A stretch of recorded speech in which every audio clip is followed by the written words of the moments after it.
नमस्कार मंडळी, साधी माणसं या मालिकेच्या आजच्या भागात आज आपण बघणार आहोत. सत्य आता सुधाकरच्या पाया पडतो आणि सुधाकरला तो म्हणत असतो की बाप, आपली चांगली लई चांगली आहे, फक्त बापाचा आशीर्वाद पाहिजे.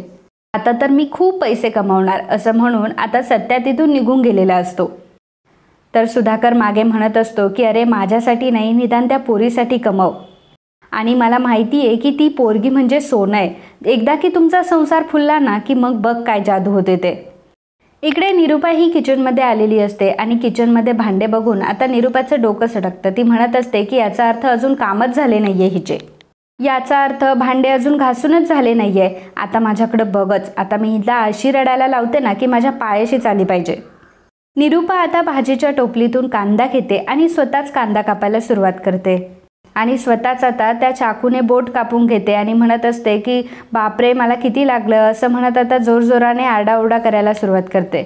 त्याचवेळी तिथे मीरा आलेली असते. मीरा म्हणत असते की अहो आई, काय करत होता तुम्ही आणि कसं काय लागलं तुम्हाला हे.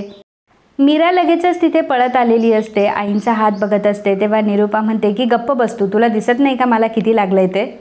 मीरा म्हणते की अहो आई, पण तुम्ही कशाला एवढं सगळं काम करत होता. अहो मी आहे ना, मी करेल ना हे सगळे कामं. निरुपा तिच्यावर रागवते आणि म्हणत असते की म्हणजे तुला काय म्हणायचं की मी म्हातारी झाले आणि आता तू सगळे कामं करणार. मीरा म्हणते की अहो आई, मला असं नव्हतं म्हणायचं. तेव्हा निरुपा म्हणत असते की गप्प बस, मला काही गोष्टी कळत नाही का, वरवर फक्त मला वाऱ्यावर चढवत असते. तुला नीट हळदही टाकता येत नाही आणि तू कुठल्या जबाबदाऱ्या घेणार ग. तेव्हा मीरा म्हणत असते की अहो आई, तुम्ही फक्त मला एकदा संधी तर देऊन बघा. तुम्ही सगळी जबाबदारी माझ्यावर सोपवा आणि बघा मी सगळी जबाबदारी अगदी चोखपणे पार पाडेल. निरुपा म्हणते की खरंच मीरा, तू घरातल्या सगळ्या जबाबदाऱ्या घेणार आणि तसंही तू घरच्यांची किती काळजी घेतेस, घरातल्यांच्या सगळ्यांच्या जबाबदाऱ्या पार पाडते. कोणाला काय हवं नको या सगळ्या गोष्टी तुलाच तर माहीत असतात. मग त्यामुळे मला असं वाटतंय की सगळ्या जबाबदाऱ्या तुझ्याकडे द्यायला पाहिजे. आता मी कपाटाच्या चाव्या, घराच्या चाव्या, आता सगळं काही मी तुला द्यायला पाहिजे. पण का ग, तू काही बोलत का नाही आहे, मी एकटीच तर बोलतीये. त्या म्हणत असते की हो आई, तुम्ही माझ्यावर जबाबदाऱ्या देऊन तर बघा, मी सगळी कामं अगदी व्यवस्थितपणे करेल. निरुपा म्हणते की हो, पण कपाटाच्या चाव्या आणि घराच्या चाव्या तू काय सांभाळू शकशील का. सांग ना, सांभाळू शकतेस का तू. मीरा आता गप्प बसलेली असते. इकडे सत्या हा बाहेर आलेला असतो आणि काम शोधत असतो. परंतु त्याला मीराचंच बोलणं आठवत असतं. मीरा त्याला म्हटलेली असते की तुम्ही माझे नवरा आहात म्हणजे आहात.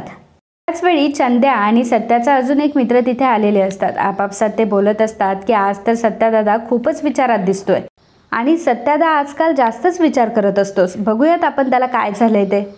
सत्याचे मित्र दोन्ही सत्याजवळ येतात. सत्याला ते विचारत असतात की काय रे सत्यादा, काय झालंय तुला. सत्या म्हणतो की काही नाही रे, मला मेहनत करायची आहे, मला पैसे कमवायचे, काम हवंय मला. चंद्या म्हणतो की अरे सत्यादा, तू तर बादशाह आहेस, तू काय कधीही पैसे कमवू शकतोस. आणि बघ, तू जर आता खेळायला सुरुवात केली ना तरी सुद्धा तू लगेच पैसे कमवशील. सत्या म्हणतो की काय चालवलंय तुम्ही. अरे पैसा कमवायचा म्हणजे काय असं जुगार वगैरे खेळून पैसा कमवायचा नाहीये, तर कष्ट करून मेहनत करून पैसे कमवायचे. सत्याचे मित्र आता त्याच्यावर हसू लागतात आणि म्हणत असतात की लग्न झाल्यापासून सत्यादा तू खूपच बदललाय, म्हणजे वहिनी आल्यापासून आता तुला कष्टाने पैसे कमवायचे आहेत का. सत्या म्हणतो की काय करणार, आता ती बायको गळ्यात घातली आहे ना, आता मला माझ्या जबाबदाऱ्या पार पाडाव्याच लागतील. कसं आहे ना, लग्न केलं तरी नवरा कितीही धाडसी असू दे, कितीही वाघ असू दे, परंतु शेवटी त्याला बायकोसमोर माघार घ्यावीच लागते. सत्याचे मित्र आता सत्यावर हसू लागतात आणि म्हणत असतात की याचा अर्थ वहिनीने तुला ताऱ्यावरच धरलंय. सत्या म्हणतो की हो, मग मी काय उगाचच तिचं नाव धूमकेतू ठेवलंय काय. अशी अंगावर बरसते ना की माणूस डायरेक्ट घाबरून जातं. तितक्यातच नंद्याला आता डाबरी विजयचा कॉल आलेला असतो. त्याला एक गाडीचं भाडं आलेलं असतं, परंतु त्याला सुट्टी घ्यायची असते, त्याला गावाला जायचं असतं आणि त्या गाडीवर भाडं घेऊन जाणारा कोणीतरी व्यक्ती हवा असतो. चंद्या फोन ठेवतो आणि सत्याला म्हणत असतो. चंद्या आता सत्याला सांगतो की सत्यादा, मी तुला म्हटलं होतं ना की तू नशिबाचा बादशाह आहे म्हणून. अरे त्या विजयचा कॉल होता, त्याला गावाला जायचंय, त्यामुळे 1 महिन्यासाठी त्याला कोणाच्या तरी ड्रायव्हरची गरज आहे. सत्या म्हणतो की अरे वा, चांगलंच झालं की मग मी जातो ना ते भाडं घेऊन. इकडे निरुपा मीराला म्हणत असते की अगं अशी गप्प का उभी आहेस, तुला विचारलं मी, तू घराची जबाबदारी घेणार आहेस का. तेव्हा मीरा म्हणते की आई ते चाव्या असं म्हणताच आता निरुपा तोच शब्द पकडते आणि म्हणत असते की वाटलंच मला की तू घराच्या चाव्या मागणार आहे म्हणून. घराच्या चाव्या पाहिजे का तुला, कपाटाच्या चाव्या पाहिजे तुला. तेव्हा मीरा म्हणत असते की नाही आई, तसं काहीच नाहीये. निरुपा म्हणते की याचा अर्थ तुझे सगळे नाटकं यासाठी चाललेत तर. एक गोष्ट नेहमी लक्षात ठेव, या घरची राणी मी आहे, त्यामुळे कधीही चाव्या घेण्याचा विचारही करू नकोस. मीरा म्हणते की नाही हो आई, मी असा विचार तरी कशाला करेल.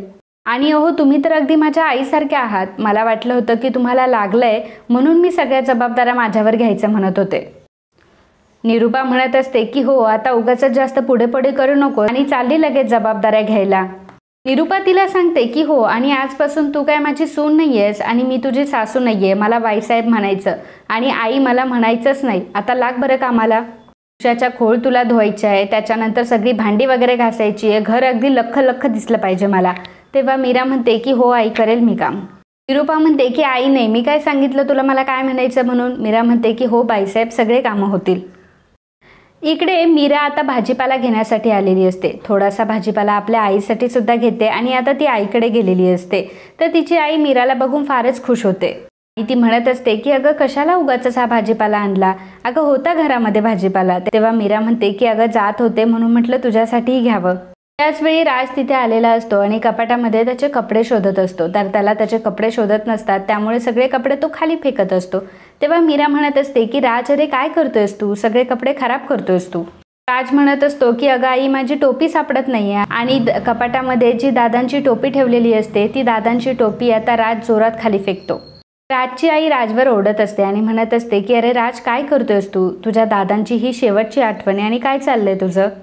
राज म्हणतो की अगं आई आता दादा गेलेत ना, मग ही टोपी ठेवून तरी काय करणार आहे आपण. तर राजची आई म्हणत असते की अरे मग तू वापर ना ही टोपी, तू घाल ही टोपी. तर राज म्हणत असतो की हां मी नाही घालणार आहे ही टोपी, किती जुनी फॅशनची टोपी आहे ही आणि त्याचा किती घाण वास येतोय, जवळसुद्धा घ्यावीशी वाटत नाहीये. तेव्हा मीरा आता ती टोपी उचलते आणि राजला म्हणत असते बघ राज, हा वास तुला ओळखीचा नाही वाटत का, आणि घाल ना तू ही टोपी, छान वाटेल तुला. राज तिला म्हणतो की ए ताई, तू कशाला आली आहेस इथे आणि तुला काय करायचं आमच्या घरच्या परिस्थितीबद्दल. हे बघ तू आता या घरामध्ये राहत नाही, त्यामुळे या घराशी तुझा संबंध नाही आणि मला नाही घालायची ती टोपी, असं म्हणून राज आता तिथून निघून गेलेला असतो. मीराच्या आईला फार वाईट वाटलेलं असतं. मीरा आईला म्हणत असते की आई अगं तू काळजी करू नकोस, ही टोपी मी माझ्याकडे ठेवील. तेव्हा मीराची आई म्हणते की हो तुझ्याकडेच ठेव, ती तुझ्याकडेच जपून राहील. खरं तर दादांची कदर फक्त तुलाच आहे आणि तुलाच त्या आठवणी जपता येतात आणि तूच त्या आठवणी जपूनही ठेवू शकतेस. बाकीच्यांना मात्र फक्त पैशांचीच गरज आहे. तेव्हा मीरा म्हणते की बरं ठीक आहे आई, चल मी आता निघते. मीराची आई म्हणत असते की हो पण जावई बापूंना थँक्यू म्हणा. तेव्हा मीरा म्हणते की कशासाठी. तेव्हा लक्ष्मी म्हणत असते की अगं त्यांनी आपली एवढी मदत केली ना, खरं तर आपण त्यांना ओळखण्यामध्ये फार चुकलो आहे. आपल्याला वाटलं होतं की ते चांगले व्यक्ती नाही आहे, परंतु खरंच खूप चांगले व्यक्ती आहेत ते. मीरा म्हणते की हो आहे थोडेसे चांगले ते. तेव्हा मीराची आई म्हणत असते की हो मला माहिती आहे की थोड्याशा वाईट सवय आहेत त्यांना, पण तू जर नीट समजावून घेतलं ना तर सगळ्या गोष्टी व्यवस्थित होतील. मीरा आता घरी यायला निघालेली असते. सत्या हा घरी आलेला असतो आणि सुधाकरला म्हणत असतो की बाप मी तुला आता एक खूप मोठी आनंदाची बातमी सांगणार आहे. बाबा म्हणतात की अरे सत्या काही झाले काय तुला. तेव्हा सत्या आता बाबांना फक्त नाचवत असतो आणि म्हणत असतो की बाप मी आता खुश आहे आणि अगदी तुझ्या मनासारखं केलंय मी. आता 1 महिना मी महाराष्ट्राच्या बाहेर चाललो आहे. अरे बाप मला काम मिळालंय आणि मी आता महाराष्ट्रभर राहणार आहे 1 महिना आणि तेही गाडीवर. त्याचवेळी मीरा तिथे आलेली असते. निरुपा देखील तिथेच असते. सत्याचं हे बोलणं ऐकून मीराला मात्र धक्का बसतो. मीरा सत्याला म्हणत असते की नाही नको, एवढ्या लांब तुम्ही नका जाऊ. तेव्हा सुधाकर म्हणत असतो की हो सत्या, एवढं 1 महिना जायची काय गरज आहे. अरे आता तू 1 महिना एवढं बाहेर नाही जाऊ शकत, आता तुझ्यावर वेगळी जबाबदारी आहे. तेव्हा सत्या म्हणतो की बाप अरे काय चाललंय तुझं, जबाबदाऱ्या. आता तूच मला म्हणाला होतास की नाही की तुला जबाबदारी घ्यावी लागेल, तुला कष्ट करावे लागतील. मग आता मला काम भेटलंय तर तू नाही कशाला म्हणतोयस. सुधाकर म्हणत असतो की अरे हो पण अशा नव्या नवरीला तू इतके दिवस एकटीला सोडून जाणार आहेस का. सत्या म्हणत असतो की हे बघ बाप, तू आता धुमके तुला माझ्यावर लादू नकोस उगाच. निरुपा टाळ्या वाजवायला लागते आणि म्हणत असते की अरे वा, म्हणजे तुम्ही या पनवतीला कामाला लावलंय, तुमची तर आरतीच ओवाळायला पाहिजे. सत्या निरुपाला म्हणत असतो की ए निरुपा तू गप्प बसा. आता मी गप्प बसले याचा अर्थ असा नाही की मी कायम गप्प बसेल, तुझ्याकडे नंतरच बघतो मी. निरुपा म्हणते की गप्प बस, तू काय पैसे कमवणार आहे, उलट यांच्या खिशातले आहे तेवढे उडून टाकशील तू तर. सत्या म्हणतो की आता तू थांबच, नाही तुझ्यासमोर पैशाची गड्डी आणून ठेवली ना तर माझं नाव बदल. निरुपा म्हणते की पैशाची गड्डी, अरे तुला काय वाटलं की ती भाजीच्या गड्डीसारखी असते का. एक वेळ तू भाजीची गड्डी आणशील पण पैशाची गड्डी तुला आणणं काही शक्य नाही आहे. सत्याला आता खूप राग आलेला असतो आणि निरूपाला तो ओरडून सांगत असतो की आता नाही तुझ्यासमोर एका महिन्यात पैशाची गड्डी घेऊन आलो ना तर माझं नाव सुद्धा मी सत्य सांगणार नाही. सत्य आता रागातच आतमध्ये निघून गेलेला असतो. तर मित्रांनो, आजचा हा भाग आहे तो इथेच संपतो. पुढील भागामध्ये आपल्याला बघायला मिळणार आहे. इकडे सत्याने महिनाभर महाराष्ट्रबाहेर जाण्यासाठी आता त्याची बॅग भरून ठेवलेली असते. मीरा तिथे येते आणि सगळी बॅग सत्याची खाली करून टाकते. मीरा म्हणत असते की अहो अशी कशी बॅग भरली, असे चुरगळून कपडे कोणी भरतं का, थांबा मी तुम्हाला इस्त्री करून देते. म्हणतो की मला नाही आवडत हा इस्त्रीचे कपडे वगैरे, हे बघ मी इस्त्री आणि स्त्रीपासून जरा लांबच राहतो कारण दोघीही नंतर चटका मारतात. मीरा म्हणते की नाही हा, असं काहीच होणार नाहीये, मी छान तुमच्या कपड्यांना इस्त्री करून ठेवते म्हणजे चांगली घडी बसेल, मी सुद्धा तुमच्या आयुष्याची चांगलीच घडी बसवणार आहे. तर मित्रांनो, असे साधी माणसं या मालिकेचे डेली अपडेट बघण्यासाठी आत्ताच आपल्या चॅनलला सबस्क्राईब करा आणि हा भाग तुम्हाला आवडला असेल तर व्हिडिओला लाईक आणि कमेंट करायला विसरू नका. धन्यवाद.